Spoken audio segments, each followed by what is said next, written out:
Hello dear students of class 12th Hindi medium physics. पढ़ना शुरू करते हैं और सबसे पहले पढ़ते हैं वैद्युत क्षेत्र, इलेक्ट्रिक फील्ड और वैद्युत बल रेखाएं, इलेक्ट्रिक लाइन ऑफ फोर्स।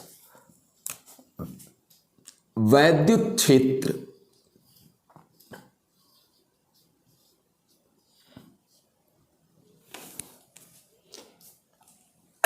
वैद्युत बल रेखाएं,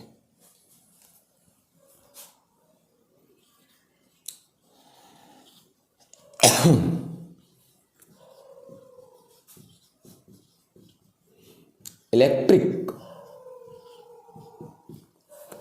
field, electric line of force.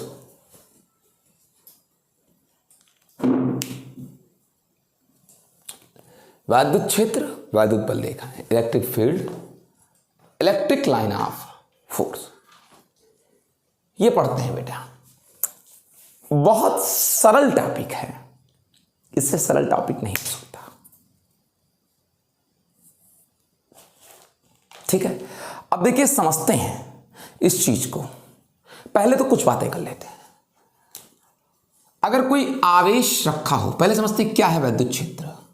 अगर कोई आवेश रखा है, वैद्युत क्षेत्र को समझते हैं, इलेक्ट्रिक फील्ड को, अथवा कई आवेश रखे हैं, मतलब आवेशों का एक समुदाय है। बहुत ध्यान से देखिएगा, हम लोग धीरे धीरे उधर निकल रहे हैं जो हमने आपको क्लास में नहीं पढ़ाया था, ऑनलाइन ऑफलाइन। किसी आवेश, और अगर कई आवेश हो तो आवेशों का समुदाय है। किसी आवेश अथवा आवेश समुदाय के चारों ओर का वह स्थान, चारों ओर का वह स्थान जिसमें कोई अन्य आवेश वैद्युत आकर्षण अथवा प्रतिकर्षण बल का अनुभव करता है, उस आवेश अथवा आवेश समुदाय का वैद्युत क्षेत्र कहलाता है। जैसे ये आवेश है, इस आवेश के चारों ओर का वो स्थान जिसमें किसी अन्य आवेश को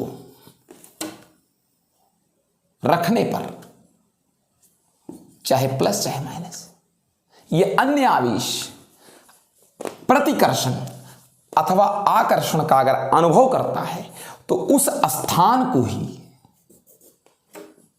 वैद्युत क्षेत्र कहते हैं। अगर यहां तक अनुभव हो रहा है प्रतिकर्षण का अथवा आकर्षण का, तो जितने एरिया में अनुभव होगा उतना एरिया इस आवेश का वैद्युत क्षेत्र कहलाएगा। और इस एरिया के बाहर के ही हिस्से को हम अनंत कहते हैं। प्रभाव क्षेत्र से जब बाहर चले जाएंगे वो अनंत हो जाएगा।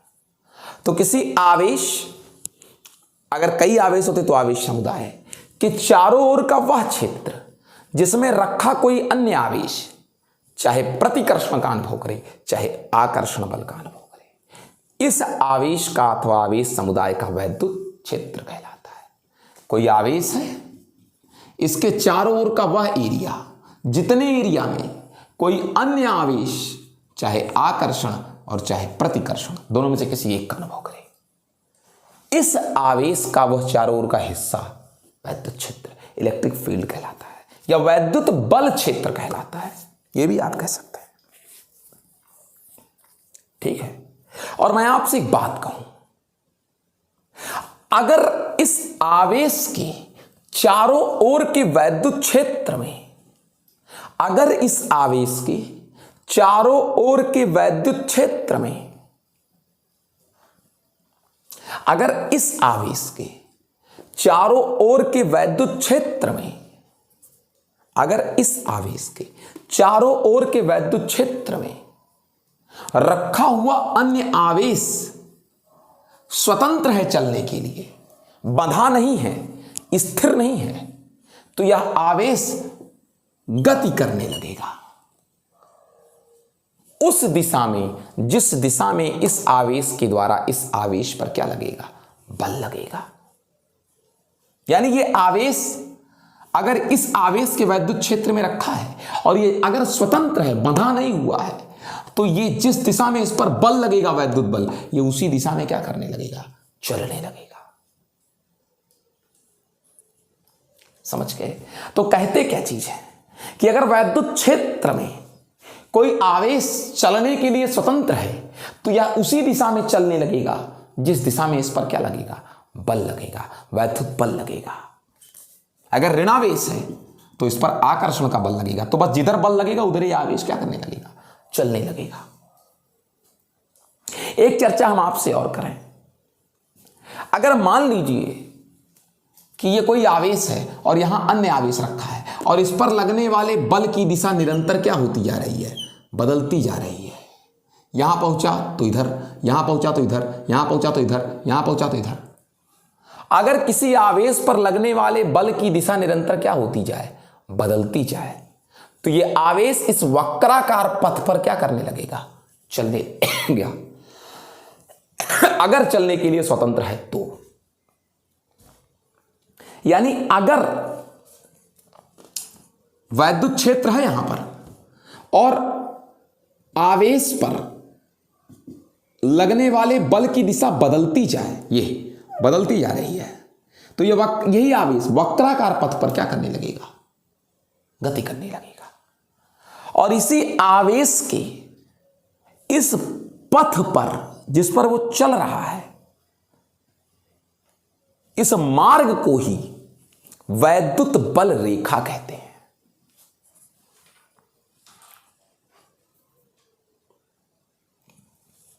तो क्या कहा मैंने कि अगर आवेश है और इसके चारों ओर क्या है? वैद्युत क्षेत्र है और इसमें किसी अन्य आवेश को रखें तो जिधर इस आवेश पर बल लगेगा उधर ये आवेश क्या करने लगेगा? चलने लगेगा। और अगर आवेश पर लगने वाले बल की दिशा निरंतर बदल रही है,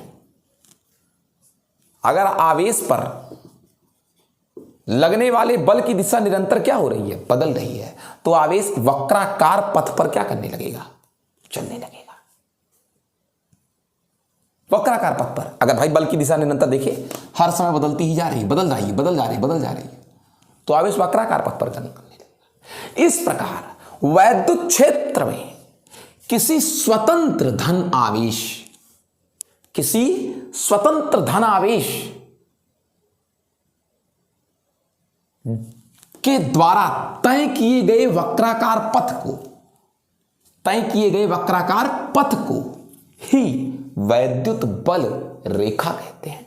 यानी स्वतंत्र धनावेश जिस पथ पर चलता है, वैद्युत क्षेत्र में, वैद्युत क्षेत्र में स्वतंत्र धनावेश जिस पथ पर चलता है, जिस वक्राकार पथ पर चलता है, उसी पथ को ही वैद्युत बल रेखा कहते हैं।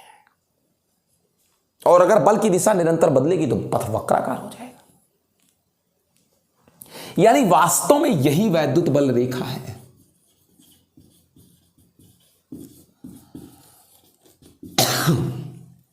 अब प्रश्न यह है कि वैद्युत बल रेखा है क्या? कोई पेंसिल है आवेश जो रेखा खींच देगा? नहीं, आवेश कोई पेंसिल नहीं है जो रेखा खींच देगा,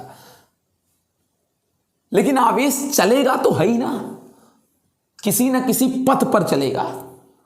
और अगर आवेश जिस पथ पर चल रहा है तो उसी पथ पर चलेगा जिस दिशा में आवेश पर बल लगेगा। और अगर बल की दिशा निरंतर बदलती रहेगी, ध्यान से कान खोल के, अगर बल की दिशा बदलती रहेगी तो आवेश जिस पथ पर चलेगा, जब दिशा बदलती रहेगी हमेशा, तो पथ वक्राकार, यानी आवेश पर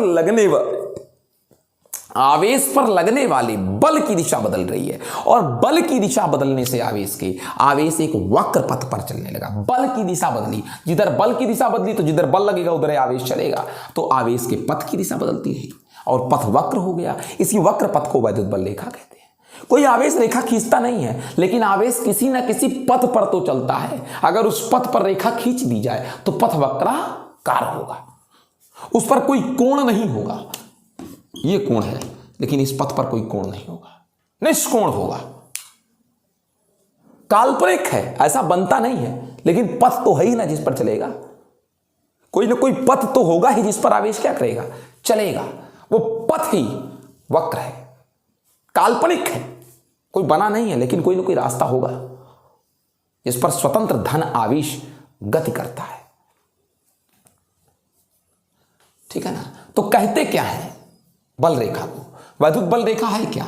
वैद्युत बल रेखा वैद्युत क्षेत्र में खींचा गया वह काल्पनिक निष्कोण वक्र है। निष्कोण है, इस पर कहीं कोण नहीं है। वैद्युत बल रेखा वैद्युत क्षेत्र में खींचा गया, वैद्युत बल रेखा वैद्युत क्षेत्र में खींचा गया वह काल्पनिक निष्कोण वक्र है जिस पर एक स्वतंत्र धनावेश गति करने के लिए स्वतंत्र है, जिस पर एक स्वतंत्र धनावेश गति करता है।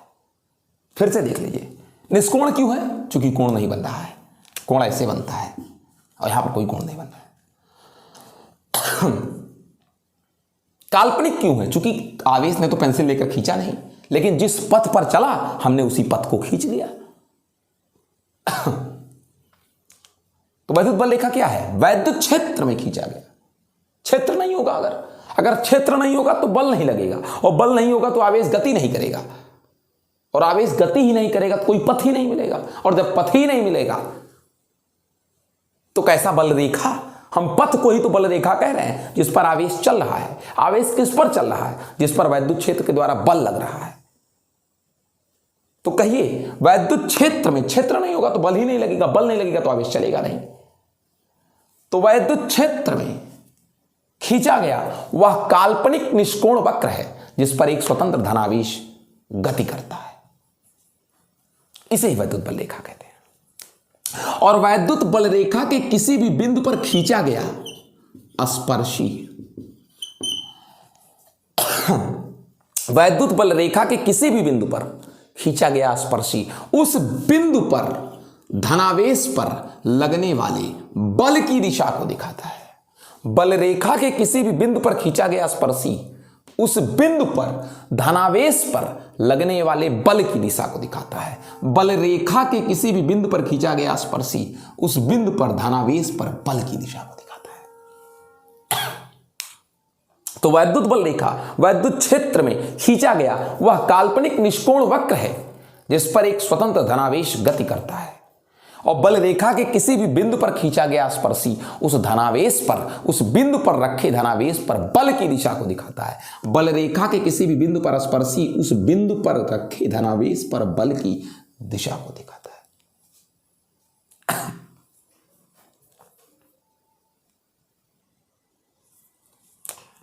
अब जरा सा देख लेते हैं बल रेखाओं के बारे में कुछ चीजें। क्या चीज?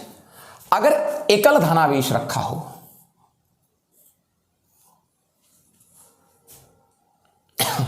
एकल धनावेश, तो अगर आप कोई धनावेश रख देंगे इसके वैद्युत क्षेत्र में, इस एकल धनावेश के वैद्युत क्षेत्र में,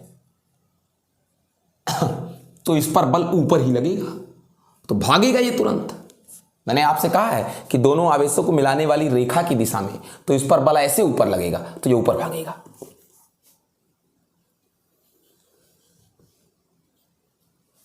यहां रखोगे अगर ये धनावेश, तो आपको पता है इस पर बल इन दोनों को मिलाने वाली रेखा की दिशा में, तो ये इधर भागेगा तुरंत। यहां रख दोगे तो इधर भागेगा, यहां रख दोगे तो इधर भागेगा, यहां रख देंगे धनावेश तो इधर भागेगा, यहां रख देंगे, यहां रखेंगे अगर धनावेश,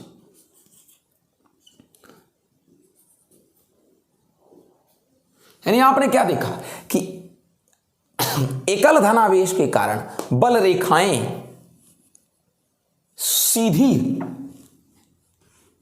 होती हैं, और ये सीधी बल रेखाएं धनावेश से अनंत तक जाती हैं। अनंत मतलब क्षेत्र के बाहर तक।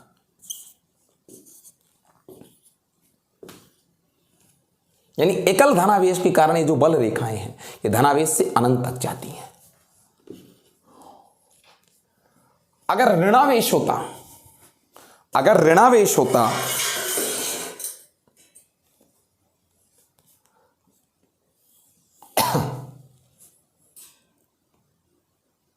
तो अगर धनावेश रख देते तो ऐसे आती, खींच लेता इनको।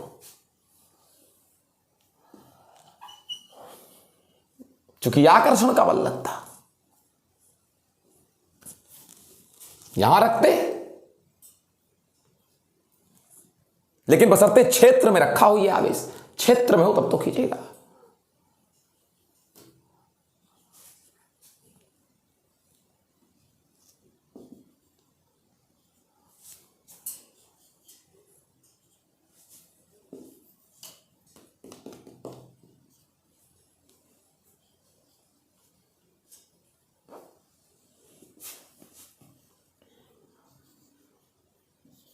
यानी ऋणावेश, एकल ऋणावेश के कारण बल रेखाएं सीधी और अनंत से कहां,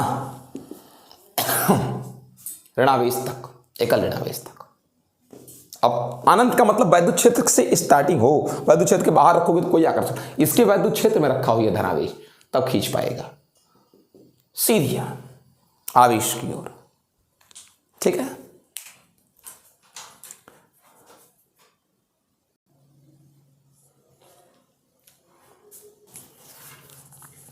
अब अगर बराबर परंतु विपरीत आवेश हो, यानी एकल आवेश ना हो, दो आवेश बराबर और विपरीत हो।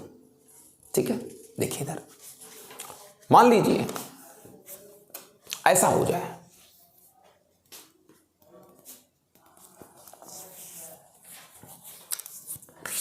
बराबर और विपरीत हो,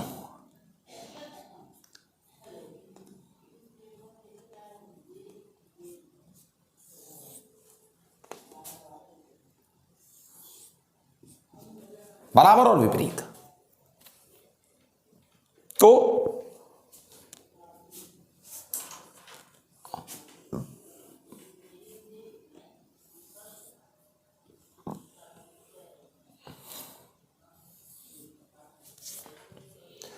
आप ध्यान दीजिए, स्वयं ध्यान दीजिए, बराबर और विपरीत है बेटा, एक माइनस है। अगर आपने रख दिया यहां धनावेश तो प्लस इसे प्रतिकर्षित करेगा और माइनस इसे आकर्षित करेगा, यानी इस पर बल ऐसे लगेगा।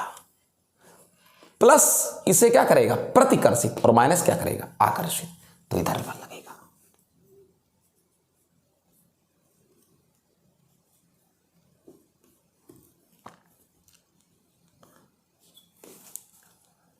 अगर यहां रख दिया जाए तो प्लस इसे प्रतिकर्षित करेगा, लेकिन जैसे ये वाला इसको इधर प्रतिकर्षित करेगा और ये इसे क्या करेगा, खींचेगा। ये इसे जब भी आगे बढ़ेगा ये ढकेलेगा और ये वाला खींचेगा। ये इसको हर जगह ढकेलेंगे और ये वाला क्या करेगा, खींचेगा, तो इनको इधर जाना पड़ेगा। ये अगर यहां से यहां रख दिया जाए, ये ढकेलेंगे और ये खींचेंगे। इनके प्रभाव से ये इधर भागना चाहेगा और इनके प्रभाव से भागते भागते इधर आएगा। इनके प्रभाव से ये भागेगा और इनके प्रभाव से इसकी ओर आएगा।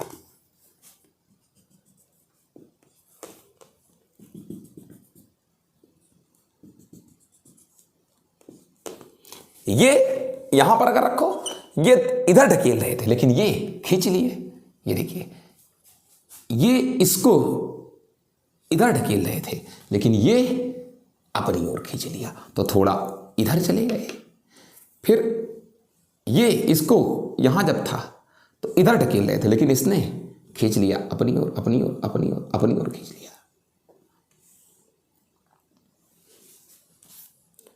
ये तरीका है। यहां रखेंगे, अगर रखेंगे, ये प्रतिकर्षित करेगा और ये आकर्षित करेगा। यहां रखने पर ये धनावेश इसको प्रतिकर्षित करेगा, ये आकर्षित। लेकिन ये इसके करीब है, ये इसके करीब है, तो ज्यादा प्रतिकर्षण लगेगा, तो इधर ही भाग के आना पड़ेगा। क्योंकि बल दूरी के व्युत्क्रमानुपाती है, एफ आर के व्युत्क्रमानुपाती है। आर कम है तो बल ज्यादा है, तो यहां पर दूरी कम थी। अगर धनावेश को यहां रखा जाए तो यहां पर दूरी कम है, ये दूरी कम है तो प्रतिकर्षण का बल ज्यादा लगेगा। आर कम तो बल ज्यादा, और यहां से यहां की दूरी ज्यादा है, दूरी ज्यादा तो बल कम लगेगा, इसलिए इधर नहीं आया, इधर आया। और यहां रखेंगे तो ये इसे आकर्षित करेंगे और ये इसे प्रतिकर्षित करेंगे, लेकिन ये दूरी कम है तो आकर्षण ज्यादा रहेगा।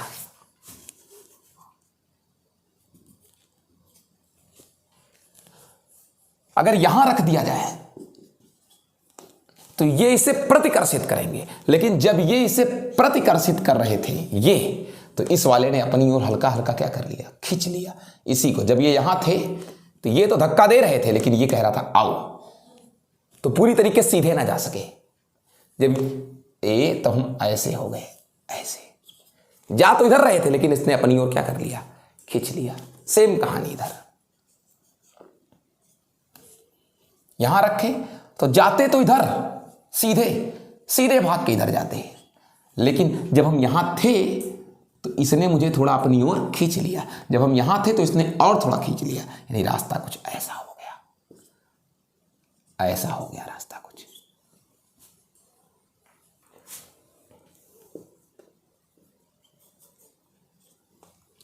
सेम कहानियां, जब यहां रखे थे तो ये तो हमको खींच रहे थे, लेकिन ये हमको धक्का दे रहे थे। ये चाहते थे ये तो सीधे बुलाना चाहते थे। यहां रखने पर जैसे मान लो यही है तो ये तो सीधे बुला लेते, लेकिन ये धक्का दे दिया, तो मेरा रास्ता थोड़ा, या फिर यहीं रख दीजिए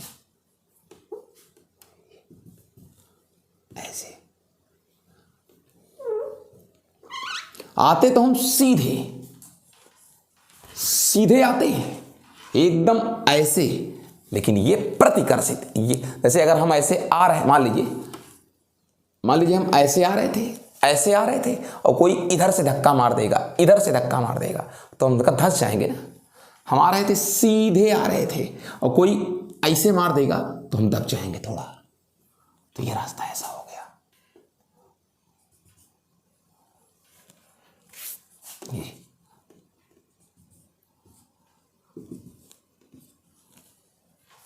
यानी अगर एक धनावेश और एक ऋणावेश हो तो बल रेखाएं धनावेश से समाप्त होकर किस पर जाती हैं, धनावेश से निकलकर किस पर जाती हैं, ऋणावेश पर जाती हैं। धनावेश से निकलकर किस पर जाती हैं, ऋणावेश पर।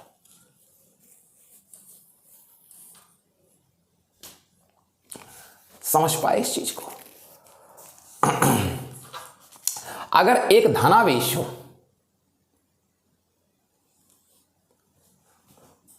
और दूसरा भी धनावेश ही हो, अगर ऐसा हो जाए तो अगर यहां रखोगे तो ये भी इस पर प्रतिकर्षण और ये भी इस पर प्रतिकर्षण, तो भागेगा ही। इधर वाला इधर भगाएगा, इधर वाला इधर, लेकिन ज्यादा यहां रखो, ये भी इस पर प्रतिकर्षण और ये भी इस पर इधर प्रतिकर्षण, लेकिन इसके करीब है तो इधर भागना पड़ेगा। सेम कहानी यहां पर भी, ये इस पर प्रतिकर्षण और ये इस पर प्रतिकर्षण, लेकिन इसके करीब है तो इधर भगाएगा। लेकिन अगर बीचों बीच रख दिए तो जितना इधर उतना ही इधर, तो बीच में न्यूट्रल पॉइंट मिलेगा, ना इस तरफ जा सकेंगे ना इस तरफ। और अगर यहां रखोगे यहां, तो ये इस पर सीधा प्रतिकर्षण लगाएगा, सीधा, लेकिन ये भी कहेगा मेरी तरफ नहीं आने देंगे, ये भी धक्का देगा, तो बस इनका रास्ता मुड़ जाएगा ऐसे। अगर यहां रखेंगे यहां, तो ये भी इनको सीधे इधर धकेलता, लेकिन जब इधर जा रहे थे तो ये भी काम नहीं आने देंगे। जब इसको धक्का इधर दिया तो इसने भी कहा इधर नहीं आने देंगे, ये भी धक्का दे दिया, तो बस रास्ता ऐसे हो गया।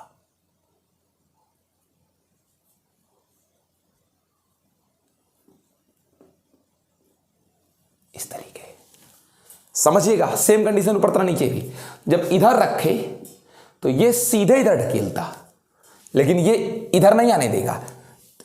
ये इसको सीधे इधर ढकेलते, लेकिन ये भी ढकेल दिए, तो बस रास्ता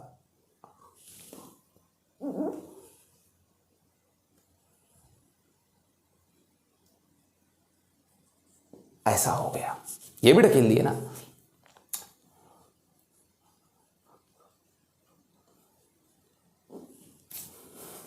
अगर यहां रखते धनावेश को यहां, तो ये भी इसको सीधे इधर ढकेलते,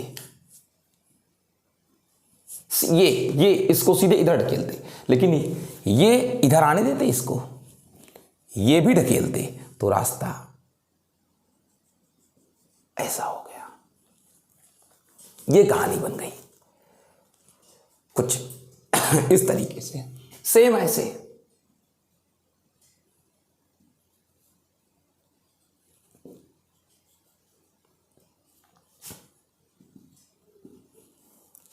ऐसी ही कहानी बनती चली गई।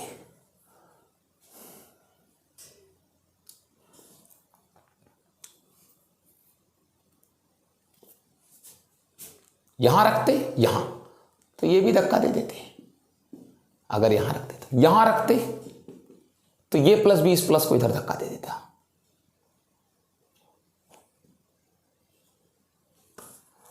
कुछ और देखिए, है बहुत इजी है सर। ठीक है, अगर यहां रखते यहां, ये इसको सीधे इधर ढकेलते सीधे, लेकिन जब ये यहां पहुंचे तो ये और धक्का दे दिए, तो बस हल्का सा रास्ता तिरछा हो गया। हल्का सा रास्ता क्या हो गया, आई एम सॉरी, ये थोड़ी सी गलती हो गई। यहां रखते तो ये इसको सीधे ढकेल देते, लेकिन ये भी धक्का दे दिए, तो ये रास्ता हो गया। ये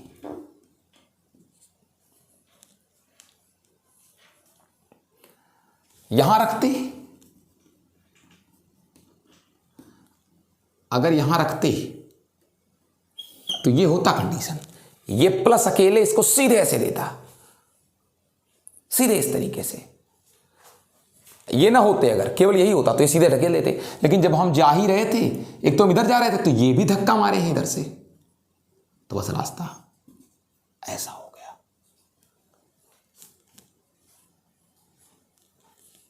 सेम कहानी उधर भी, यहां रखा तो ये सीधे धक्का देते ऐसे, ये वाले इनको सीधे ऐसे देते, लेकिन ये भी नहीं, हम भी मारेंगे धक्का, हम भी मारेंगे धक्का, बस रास्ता ऐसा हो गया। ऐसा हो गया रास्ता।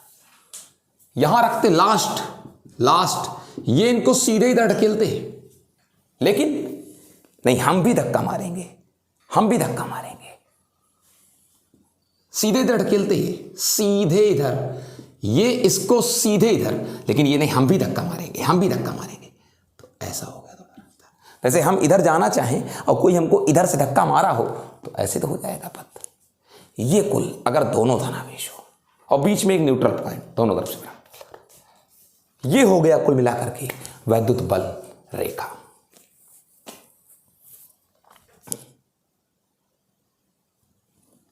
अब इन बल रेखाओं के गुण क्या हैं? इन बल रेखाओं के गुण क्या हैं? गुण, प्रॉपर्टीज क्या है इन बल रेखाओं की? देखिए, वैद्युत बल रेखाओं का गुण क्या है? वैद्युत बल रेखाओं का गुण क्या है? वैद्युत बल रेखाएं विजातीय आवेशों के मध्य धनावेश से निकलकर ऋणावेश पर प्रवेश करती हैं। धनावेश से निकलकर ऋणावेश में प्रवेश करती हैं। ठीक है। वैद्युत बल रेखा के किसी भी बिंदु पर खींचा गया स्पर्शी, बल रेखा के किसी भी बिंदु पर खींचा गया स्पर्शी उस बिंदु पर धनावेश पर लगने वाले बल की दिशा को दिखाती है। धनावेश पर लगने वाले बल की दिशा को दिखाती है।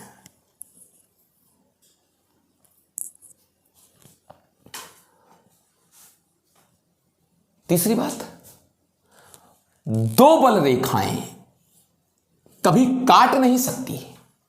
अगर काटती हैं, दो बल रेखाएं कभी काट नहीं सकती। अगर काटती हैं तो कटान बिंदु पर दो स्पर्शी, एक पहले वक्र पर और एक दूसरे वक्र पर। कटान बिंदु पर दो स्पर्शी जो बल की कई दिशा को दिखाएगी, दो दिशा को। दो बल रेखाएं कभी नहीं काट सकती, कभी काट ही नहीं सकती दो बल रेखाएं। क्यों? चूंकि बल रेखाएं मिली ही तब हैं जब आवेश चला, तभी तो बल रेखाएं मिली। तो अगर यहां पर पहुंचा तो यहां से इस पर गया तो ये मिला, अगर यहां से इस पर गया तो इधर बल लगा। इसका मतलब इस बिंदु पर भाई अगर दो बल रेखाएं काट रही हैं, बहुत ध्यान से अगर दो, बहुत ध्यान से देखिए, बहुत ध्यान से, अगर दो बल रेखाएं काट रही हैं, बहुत ध्यान से देखिएगा, अगर दो बल रेखाएं काट रही हैं तो इसका मतलब क्या निकला कि धनावेश इस पथ पर भी गया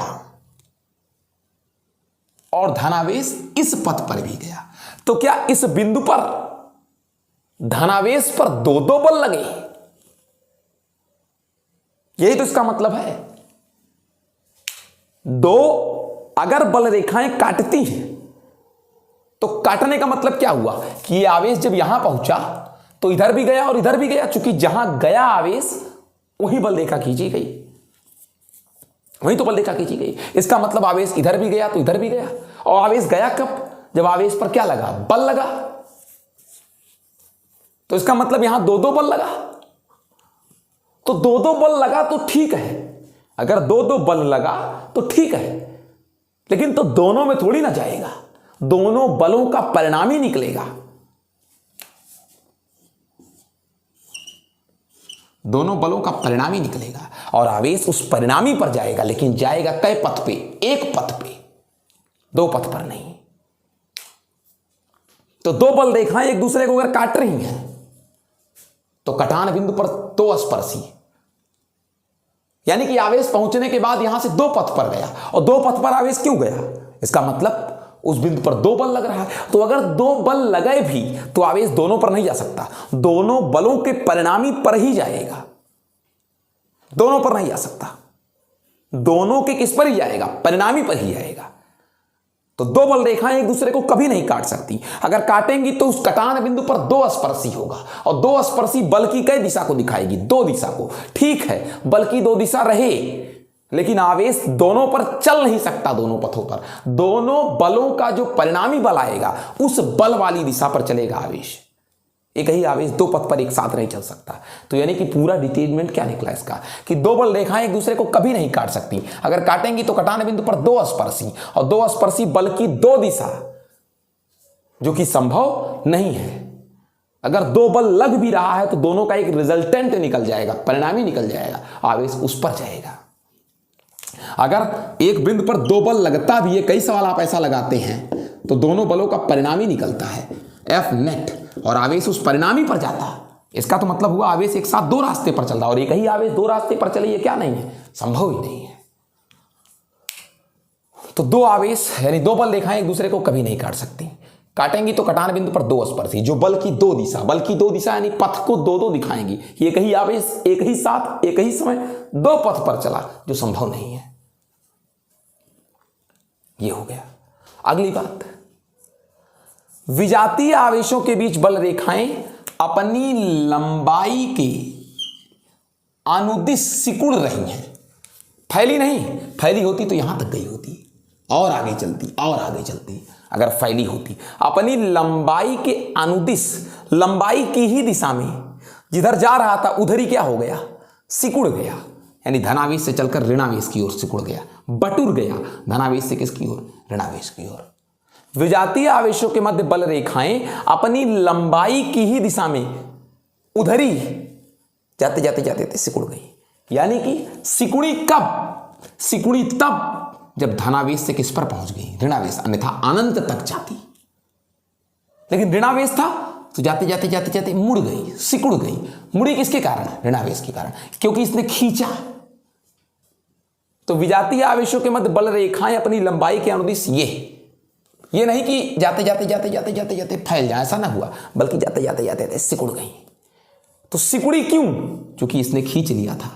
तो ये सिकुड़ना, ये ऐसे जाकर ऐसे लौट आना, इस पर ये दिखाता है कि विजातीय आवेशों के मध्य आकर्षण लगता है। और सजातीय आवेशों के मध्य ये जो बल रेखाएं, देखो गौर से देखिए, ध्यान दीजिए, ये देखिए, ध्यान दीजिए, ये जो बल रेखाएं हैं, ध्यान दीजिएगा, ये बल रेखाएं जा रही थी और क्या हो? अपने लंबाई के लंबवत, ये देखिए जा रही थी और अपनी लंबाई के लंबवत, ये देखिए 90 डिग्री, जाते जाते इधर गई, इधर नहीं गई। जैसे कोई चीज ए जा रही थी ऐसे हो गई, यानी अपनी लंबाई के कैसे लंबवत, ये देखिए। विजातीय आवेशों के मध्य बल रेखाएं अपनी लंबाई के लंबवत, लंबाई की कैसी लंबवत, एक दूसरे से दूर हट रही हैं।